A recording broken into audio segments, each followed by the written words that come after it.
Now, it's my review of Mockingjay Part 1 and my interviews on the red carpet of the Mockingjay premiere. I have a message for President Snow.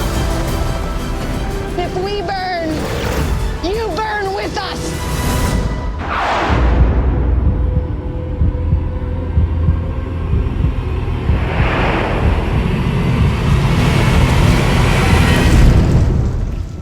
So as you may or may not know, I am a big fan of The Hunger Games. I have read all the books.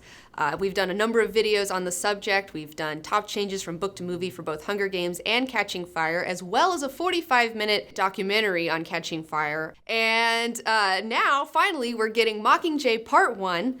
And I got to see it, and oh my gosh, I really, really, really enjoyed it. So Mockingjay Part 1 takes place with Katniss in District 13 in this underground elaborate bunker, and she is in the heart of the rebellion, and she has to make the choice of whether or not to be their symbol, the Mockingjay, to help fan the flames of this rebellion and uprising. As a book reader, I really liked Mockingjay Part 1 a lot. In fact, I think these movies just keep getting better, okay? And I think part of that is Francis Lawrence, the director. I think he's done an amazing job with this series. And I do feel like this movie may rub some people the wrong way because it isn't as concerned with entertaining you as the last one was. This one is a lot darker. It's more of a war film. Even though this movie takes place in the future, it features a lot of modern warfare tactics. It talks about bombings, you have post-traumatic stress disorder, you have psychological warfare as well as propaganda and the role of propaganda in warfare. It even shows the districts, which isn't in the book, and their uprisings and things that they're doing to terrorize the Capitol. And one thing I really liked about this movie is the fact that it doesn't romanticize war. It is very realistic in its portrayal, as much as you can be in a movie. It's not like, Call of Duty where it's like, oh, all right, whatever, okay, great, I'm happy. They're really trying to show you the horrors of war and the psychological impact these things have on people and how you become changed. You're a changed person. You don't come out of these things the same as you were. And the thing about this movie is that there aren't really any scenes that you're like, oh man, I just really love this scene, because it's just very like, the movie just goes, just goes and goes and goes, and it's not a fun movie. It's a very, very dark movie. And I think that a lot of people might not enjoy this movie as much as the other ones because it doesn't have a normal movie structure. Most movies have a beginning, middle, and an end. This movie has a middle, and a middle. And I know that that might be frustrating for some of you out there, but as a book reader, let me tell you that this is totally worth it, okay? This is gonna be a slow build to this amazing climax that's coming next year with Mockingjay Part 2. That being said, I just really love this movie. I think that each one gets better and better and better, and I can't wait to see the next one. And this movie is gonna be, people are gonna enjoy this movie a lot more when they can watch both Part 1 and Part 2 together. I'm definitely concerned that people aren't gonna enjoy this film as much because it is very much the half of the book and half of a movie. I'm here at the Mockingjay Part 1 premiere in my capital finest, but today we're gonna try and see what stars we can get. We're gonna try to get some awesome interviews. I got my eye on you, Donald Sutherland.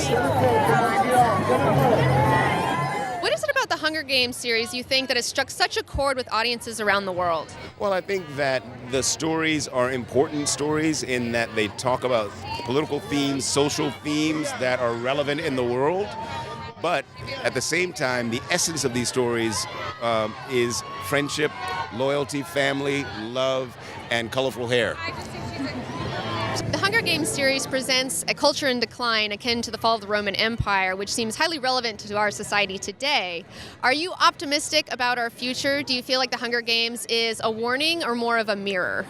I definitely think it's more of a thematic mirror. I think it definitely feels relevant now, but unfortunately it's something that could have been relevant, for 2,000 years. I mean, there's always been war, we've always been fighting, there's always been consequences, there's always been people damaged because of it. It's an unfortunate thing, but that's what these movies deal with. Well, I think one of the things that's extraordinary about the books and what Susan Collins has written is that it's kind of genderless. There are a lot of roles that might have been played by men that are played by women. There are female presidents, there's a female protagonist. I think it's pretty exciting and a great example for young women. Thank you, guys. I love doing an ideal husband. I just love Effie. Really, that's all it comes down to. I think she's a fabulous person. She's got a big, big heart, and she has a hard time showing it, but when she does, I think it's really wonderful. Thank you so much. You brought so much to the character. I love your version of Effie. Thank you. I'm here with Erica Bierman. Erica, have you seen the movie yet?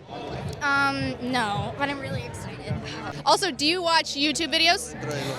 Yes. What's your favorite YouTuber? Jacobson, he was like, I could smell him, and I was like, oh my gosh. Like, he was right there. Like, I went like this in one of my interviews back, and went, oh my god. And I almost started crying, because I watched his videos for so long. I can see him from here, oh my gosh. You should go talk to him. I can't. That would be unprofessional. I'm here with Nina Jacobson, the producer of all of the Hunger Games movies. What was it about this book series that made you decide to bring this to life in such an incredible way? Katniss was just one of those unforgettable characters, like once-in-a-lifetime character, that she's so human and complex, and she steps up with what is initially a very intuitive choice to protect her sister, and ends up leading, a revolution and being the face of social change, and I found that irresistible. What do you think about the Hunger Games is it that has struck such a chord with audiences around the world? I think the material really speaks to a lot of things that are troubling us as a country and as a culture around the world right now, whether it's the gap between the 1% and the 99%, the consumption of tragedy as entertainment, the sort of commercialism of violence, and the consequences of violence, and the fact that you don't come back from a war the same person you went in, and you don't face the sort of adversity that so many people face without being changed by it. I think it's a call to arms. I think it's a call to action. I think it is. You look at Katniss, and by stepping up and by doing what she thinks is right, even when she feels like she can't, or even when she feels broken by it, but by kind of, refusing to be passive and refusing to be a coward, by sort of standing up to the challenge, she changes her country and she changes the outcome. And it's at great cost, but I think it is a reminder of the power of young people, and that little choices bit by bit can add up to a heroic outcome. And we need it. We need people to step up in any way they can, with their vote, with their feet, with their actions, and I hope the movies are a call to action. And in the books, I know they really focus, Suzanne Collins really focuses on the effects, like you were saying, of war. And how important was it for you guys to really showcase the realities of war instead of glorifying combat in this movie? I think that was very important to us. I think oftentimes in movies that have action in them, the characters come out and they just sort of dust themselves off and they're fine. Yeah. And I think this movie really shows, this is the natural evolution of, as the second one was to the first, this one is to those first two, of what are the effects and what happens to people when they experience these kinds of things, and that it's very hard, it's very challenging, and yet their humanity persists, and they're still able to make choices that, that could change their country, even when those are very hard choices to make. Well, thank you so much for your time, Nina, and congratulations on having such an amazing success with the Hunger Games trilogy. Thank you very much. Appreciate it. Ours is an elegant system, conceived to nourish and protect. Your districts are the body. The capital is the beating heart. If I had to pick what my favorite part of this movie is, I would have to say I really enjoyed seeing the propaganda war between the rebellion and the Capitol.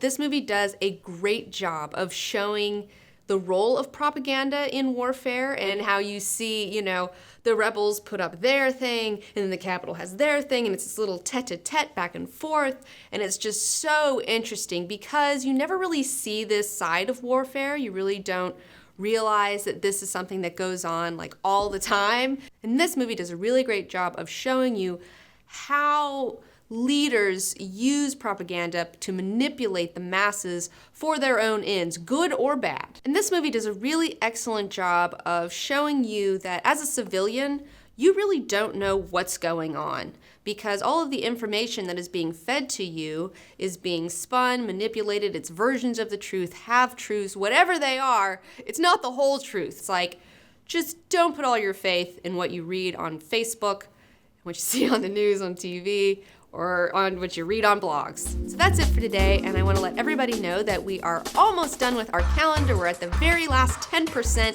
It should be on sale very soon, and we will update you on all of our social media outlets such as Facebook, Twitter, and Instagram. Also, you should like this video and subscribe to my channel if you haven't already. And I know a lot of you out there have been asking me about Interstellar and whether or not we're going to do a review about it. And I want to tell you, yes, we do plan on doing a review about it, but not right now because we are trying to finish this calendar. We have got to buckle down and do this. In fact, I really shouldn't be doing this at all, but you know what? We had a great opportunity and I just had to talk about it.